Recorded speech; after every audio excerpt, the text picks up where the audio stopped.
запас воды и выйдите на улицу.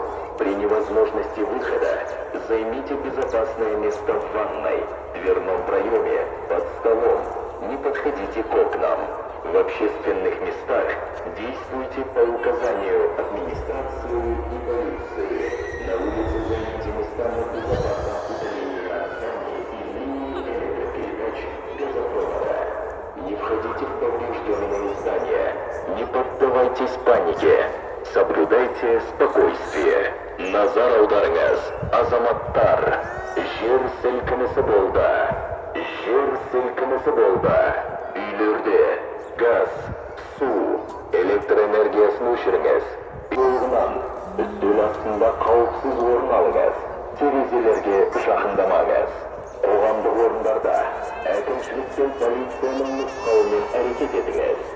Көшеде ғимараттар мен электр беру желілерінен газ құбырынан қауіпсіз қашықтықта